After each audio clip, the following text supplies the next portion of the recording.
capacity crowd at Old Trafford. Can he score?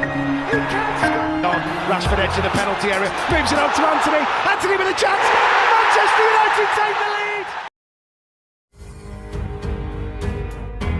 Penggemar Manchester United tidak percaya setelah kartu merah kontroversial Dan Gord versus Wrexham United.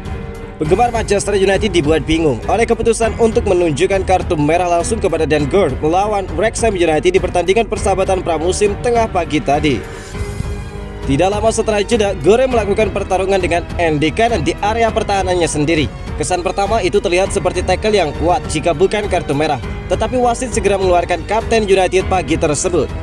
Dan tayangan ulang menunjukkan pertarungan itu bisa dibilang tidak lebih dari kartu kuning dengan kaki Gore di tanah ketika dia melakukan tackle.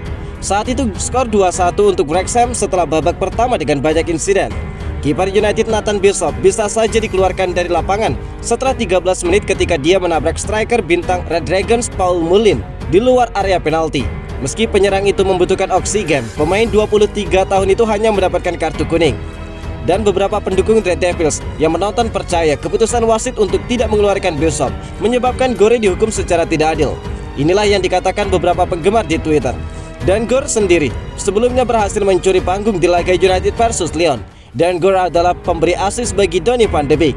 Pemain bernomor punggung 44 itu baru tampil di babak kedua saat itu dengan masuk menggantikan Anthony.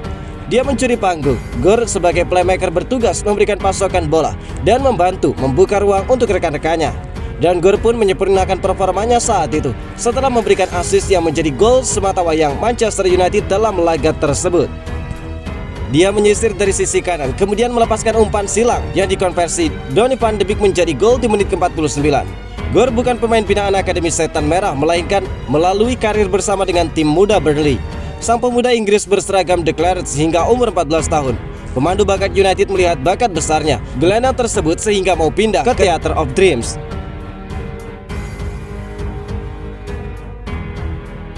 Fabrizio Romano ungkapkan Manchester United setujui kontrak 5 tahun dengan striker Atalanta Rasmus Højlund. Manchester United tengah berupaya untuk merekrut penyerang tengah baru sebelum musim depan dimulai. Sebelumnya Setan Merah sudah mendatangkan gelandang Mason Mount dari Chelsea dan kiper Inter Milan Andre Onana. Manajer Manchester United baru-baru ini mengungkapkan bahwa klub sudah membuat kemajuan dalam pembicaraan untuk merekrut penyerang baru di musim panas kali ini. Ahli taktik asal Belanda itu berharap kesepakatan dapat diselesaikan secepat mungkin. Sejumlah nama telah dikaitkan dengan kepindahan ke Old Trafford, termasuk Rasmus Højlund. Pemain Atalanta itu tampaknya muncul sebagai target penyerang utama Manchester United. United dipahami sudah mengadakan pembicaraan dengan Atalanta untuk membahas ketersediaan pemain 20 tahun tersebut. Pembicaraan mengenai biaya transfer tampaknya menjadi batu sandungan karena Setan Merah enggan membayar lebih dari 60 juta pound sterling buat Rasmus Højlund yang dihargai Atalanta di kisaran 85 juta pounds. Meski demikian, menurut jurnalis Fabrizio Romano, kesepakatan telah tercapai antara Manchester United dan perwakilan Rasmus Højlund terkait persyaratan pribadi. Fabrizio Romano mengklaim Rasmus Højlund sudah memberikan lampu hijau untuk menandatangani kontrak 5 tahun hingga musim panas 2028 dengan Manchester United. Kontrak itu mencakup opsi memperpanjang 12 bulan tambahan.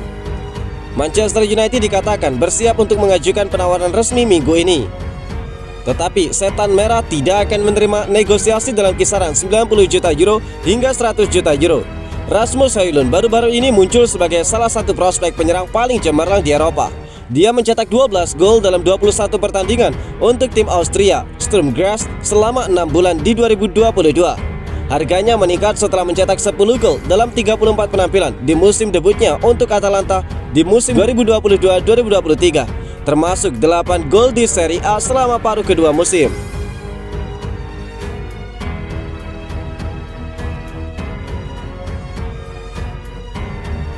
Sunderland tertarik untuk mendatangkan kiper Manchester United Nathan Bishop. Salah satu kiper yang dimiliki Manchester United, Nathan Bishop, sedang dalam pembicaraan untuk bergabung dengan Sunderland. Pemain berusia 23 tahun itu bergabung dengan Manchester United pada Januari 2020, tetapi belum pernah tampil di dalam tim senior dalam 3,5 tahun karirnya di dalam klub. Dia menghabiskan musim 2021-2022 dengan status pemain pinjaman di Mansfield, membantu mereka mencapai final playoff League 2 sebelum mereka dikalahkan 3-0 oleh Port Vale di Wembley. Setelah kembali ke Old Trafford musim lalu, dia tampil 9 kali untuk tim U21. Dia sekarang siap untuk pindah ke klub Championship Sunderland, ingin memperkuat skuad mereka setelah nyaris promosi musim lalu. The Black Cats lolos ke babak playoff tetapi disingkirkan oleh Luton Town di semifinal. Pasukan Rob Edwards mengalahkan Coventry City di final untuk mendapatkan tiket promosi ke Liga Premier. Sunderland sendiri musim lalu sukses meminjam Amad Diallo dan memanfaatkannya dengan baik sehingga peminjamannya berjalan positif setelah sang pemain menjadi pencetak gol terbanyak klub tersebut. Kini kebutuhan mereka akan kiper baru demi mengarungi musim depan, membuat mereka telah melihat kembali Manchester United sebagai gudang terbaik dalam peminjaman. Selain Dan Henderson yang lebih dekat dengan kepindahannya kepada Nottingham Forest, Sunderland melihat Nathan Bishop sebagai opsi terbaik bagi mereka untuk pinjaman berikutnya. Situasi yang cukup rumit di posisi kiper Manchester United sebelumnya telah membuat klub lain berusaha memanfaatkannya. Kedatangan Onana diyakini akan benar-benar membuat posisi itu akan kembali menjadi posisi untuk mengeluarkan pemain pinjaman bagi Manchester United.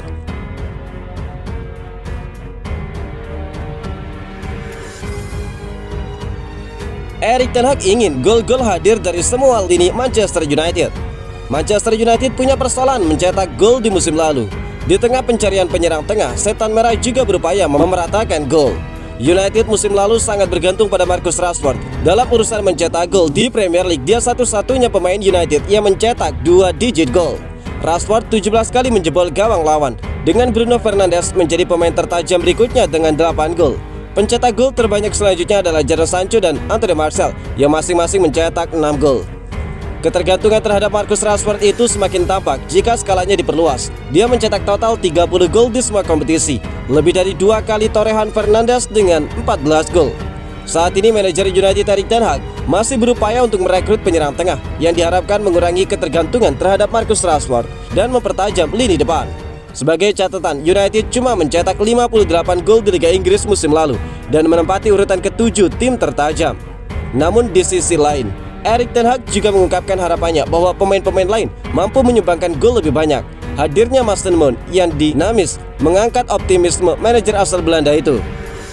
Kami kurang oke di area itu dan kami sadar, jadi pemain-pemain lain juga harus berkontribusi. Namun karena hal itu juga kami mencari kemampuan mencetak gol, ungkap Erik ten Hag. Saya rasa dengan Mason Mount, kami sudah punya pemain yang tidak cuma mampu mencetak gol, tetapi juga capable menciptakan peluang dan bisa menempatkan pemain-pemain seperti Rashford ke posisi untuk mencetak lebih banyak gol. Tetapi sebagai keseluruhan tim, kami harus mencetak gol lebih banyak lagi, ungkap Erik ten Hag menambahkan. Capacity crowd at Old Trafford. Can he score? He can score. Rashford edge of the penalty area, moves it on to Anthony. Anthony with a chance. Manchester United take the lead.